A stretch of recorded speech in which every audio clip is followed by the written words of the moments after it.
Welcome to day 15 of Advent. The shepherds did not remain silent. They did not keep the revelation to themselves. They became the first proclaimers of the gospel.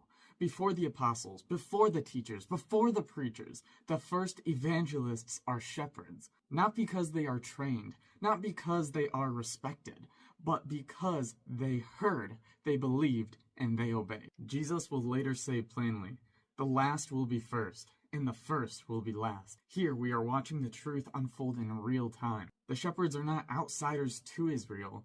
They are Jewish men. They belong to the covenant people. And yet, with their own community, they are the lowest. They are the last among the Jews. They are the least likely witnesses. The ones no one would expect God to choose. And yet, God chooses them to be first. The first announcement of the Messiah entrusted not to Israel's leaders, but to Israel's lowest. Now consider what this reveals to Mary. Mary has already heard from an angel. She has already been called blessed.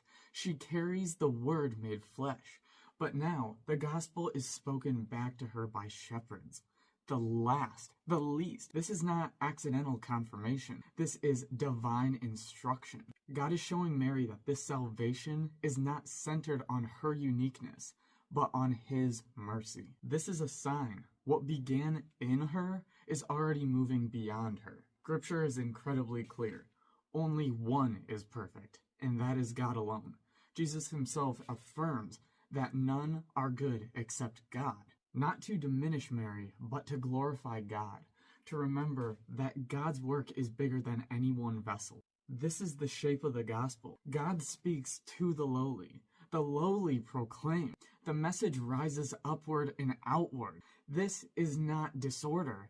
It is grace. Shepherds become the living proof that God's kingdom does not move by rank, but by mercy.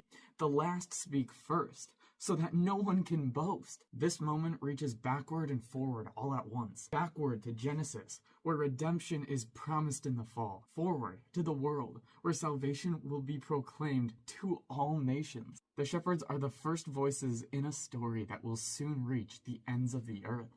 And Mary sees it. She treasures and she ponders. This is because God's glory is unfolding before her, and it cannot be grasped in a single moment. This Advent we remember, God chooses the last first.